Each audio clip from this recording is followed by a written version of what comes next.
tingnan nyo dolo. Pag tingnan mo ay parang umuusok nang galing sa uling or mga apoy nga dinabok, pero mga idol hindi yan. Ano yan? Pags. Hoy! Ay, pre, ikaw galing na? Ay mga galing pre. Didala pre. Diyan galing sa ano? Didala pre ng Nanginhas. Ingaro. Ayuda pre. Tama, ayuda gid. Mag-ayuda. Kasi matuktok. Manok.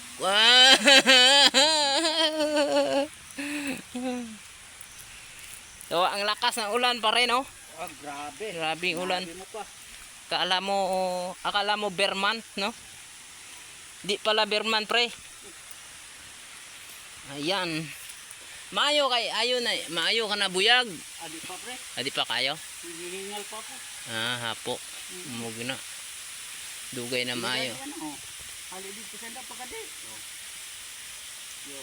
Sagka, no? Dire, masin palugsi. Di ka kaya makalakat og layo gid. Dire ako pwede sa marayuan.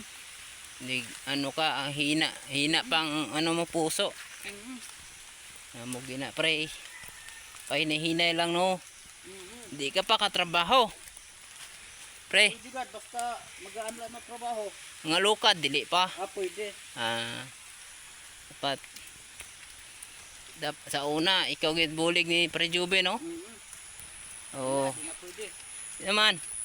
Tambak. Alisod mo tambak. Lukad lang, no? Lukad lang pre, no? Oo. Ayun mga idol, yung kaibigan natin nga medyo may karamdaman na po. Yun o, wala na ang pags na yan o, malinis talaga galing sa ulan o. Ayun, dito nga porsyon wala na ang pags o. Sobrang linaw nga idol galing sa bagong ulan. Ayan, kasi ang lakas ng ulan kanina dito eh. Nagkaroon ng una lang ko pre. Sige pre. Ay medyo sa mga babae pa ikaw ay mahinhin at sexy, no? Madalunot. Oo. Dire ka agi sa baryo. Diga na sa may tapahan. Dire lang. Mauna lang ko sa imo. Sige. Okay. Idol. Mga ka-idol. So, thank you for our saying.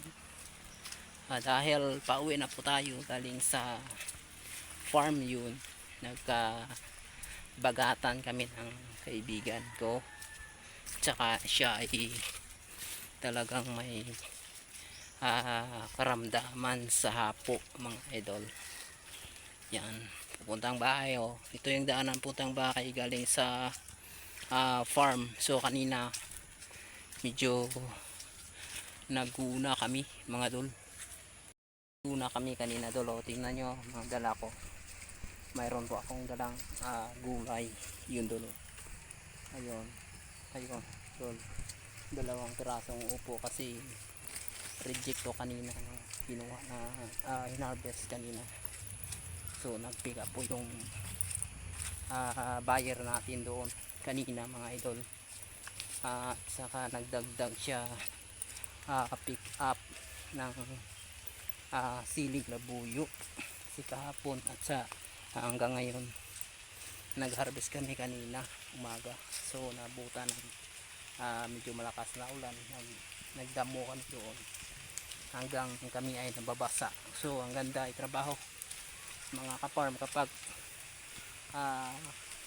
malamig saka ang lakas ng ulan mga idol. So nandito na po tayo ngayon sa ating medyo malapit-lapit na mga bahagi. Ito yung daanan natin dulo galing sa farm. So dito tayo nakadaan ng mga maliit na sapa. So maglinis po tayo ng ating chinilas mga dol. Yun o, yun ang sapa natin dulo, maliit na sapa yun. Kailangan tayo maglinis. Ayan. So go, mag na tayo doon. Ayan, pasan natin yung upo na 2 piraso para iulam naman natin sa panggabihan. So anong oras na ngayon mga idol? Parang sapit hapon na po ngayon.